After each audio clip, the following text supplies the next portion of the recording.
Hello, this is Dave. Got a game for us. This will be a Catalan opening. ECO code is E04, and our themes will be creating a weakness and taking advantage of it, pattern recognition, and looking for moves that have threats. Okay, let's get started. White begins the game with move D4. Black plays D5. Next is C4 and E6. Knight to F3, Knight to F6, and G3. This is the Catalan opening. I'm not going to go into the themes and ideas behind this opening. If you're interested in it, I would suggest looking at other YouTube videos. There's plenty of them out there that feature the Catalan opening.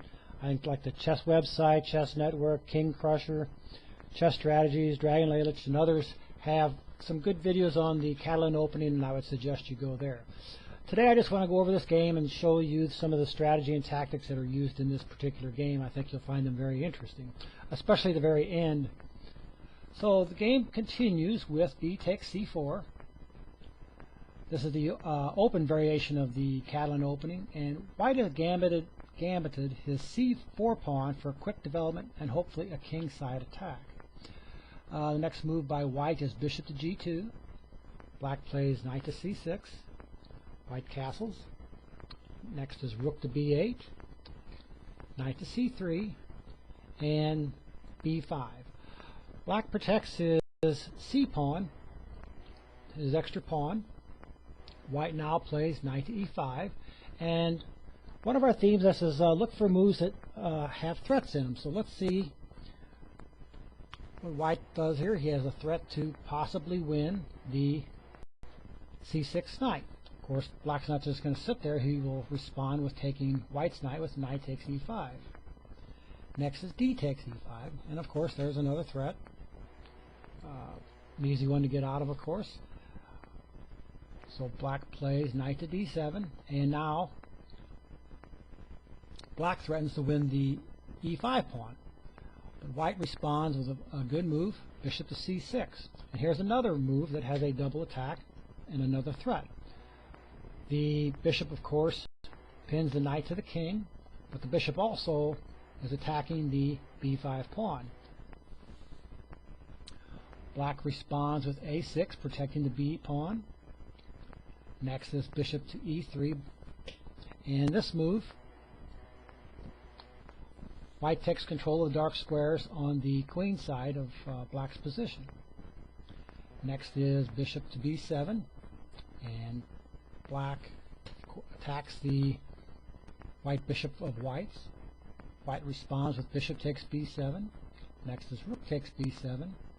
Black plays queen to D4. And the game move is bishop to E7. Now, some of you might be sitting there looking and say, boy, that bishop to C5 looks like a good move. So let's see how bishop to C5 would come out. Let's go back a move. And instead of the game move of bishop to E7, let's take a look at bishop to C5. Oops, there we go. White's next move would be queen to G4, king to F8. If Black wanted to castle, the next move would be bishop to H6, G6, and then bishop takes F8, and White has won the exchange. So let's go back. Instead of the move castle, after queen to G4, Black plays king to F8. Then the move is rook at A to D1, bishop takes E3, F takes E3, and White is slightly better because of his the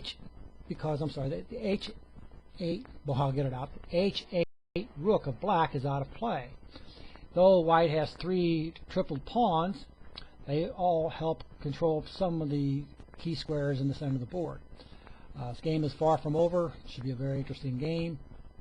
Also note that White would have control of the D and F files for his rooks. So, I assume this is why Black decided not to play the move bishop to C5. I just wanted to kind of go over that because it was one of the moves I thought of when I was going over this game. So let's go back to the game move now. We just had queen to D4, and Black played, next move was bishop to E7. Next is rook at f to d1, taking advantage of the open d file. And white again has threats against the d7 knight, preventing black from temporarily castling. Black plays queen to c8. Next is a4. White wants to break up these pawns on black's queen side. Black pushes his b pawn to b4. Now white plays his knight to e4.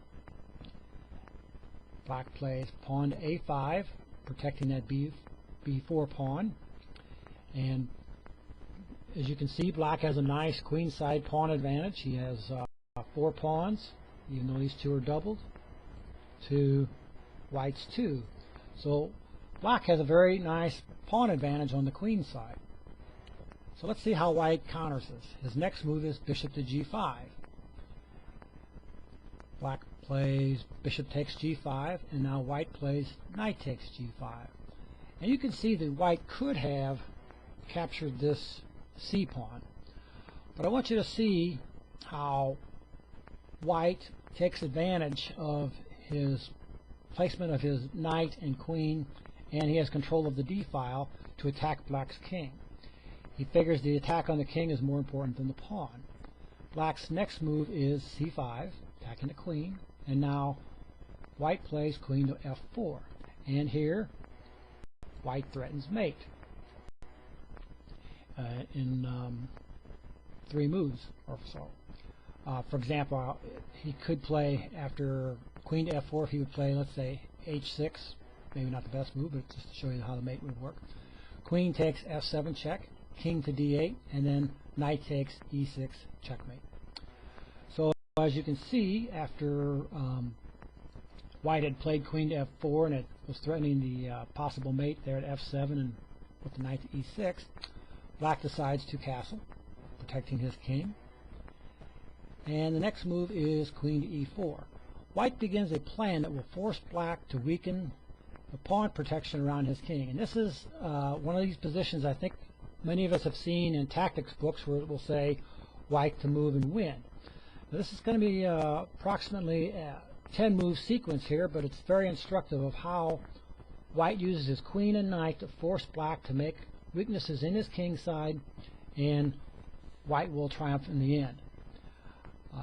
In this position, of course, white threatens mate here at h7. And also I want you to note that the pawn at e5 prevents black from moving his pieces from the queen side to the king side.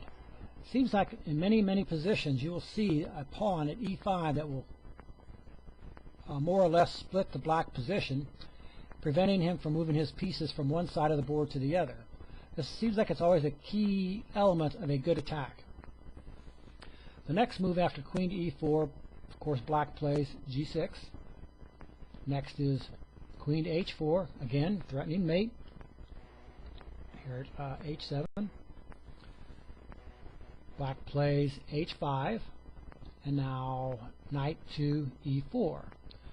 And the knight is, of course, headed for the f6 square, where he would be having a check. And of course, black could take here, and you would have a retake of the pawn, and then black queen could work his way in, and plus you would have a possibility of pushing this pawn forward. Whoops, too far. Forward, capturing on h, and opening up the position that way. So you can see that white has very strong attack here on black's king side. Next is for black, knight takes e5. He finally gets rid of that pawn. It's been a thorn in his side. It cuts his position in half. And now white plays queen to g5. Next is queen to c7, protecting the f7 pawn. And he also is protecting the e5 knight, which was white had threatened to capture. Next by white is knight to f6 check. And this is a mating pattern, like I said, that one would do well to remember. Black plays king to g7. Next is knight to h5. Of course, white takes advantage of the pin here on the g pawn. Black retreats with king to g8. Next is knight to f6 check again, and the king moves back up to g7. Next is f4 by white, chasing the knight away, and the knight of course is a key defender of the f7 and g6 pawns. So the knight retreats to c6. And here's a very bold move by white. Next move is knight to d7.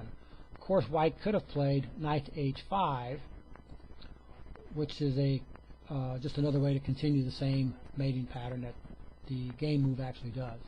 So we'll just follow the game move, which was rook to d7. Whoops, after f4. Okay, rook to d7. There we go. And black retreats his queen to c8, which is actually a losing move. The best move would have been for black to play queen takes d7. Even though it costs him a lot of material, it's better than being mated. Next is knight takes d7, rook takes d7, and queen takes c5. With a nice material advantage, he would have a queen for a rook and knight, which should be more than sufficient to win. Of course, white will be very easily able to gobble up the c-pawn and slowly but surely win the game. But let's get back to our game, which is after the move rook to d7, black retreats his queen to c8. And now the final mating pattern begins. Next is knight to g4. Black plays rook to h8, and I'll go over a little variation here after I complete the game here. Next is queen to f6 check, king to g8, and then queen to f7 checkmate. Now let's go back to the move after knight to g4, see another variation. We would have king to g8, then it would be queen to h6, queen to d8 would be one variation.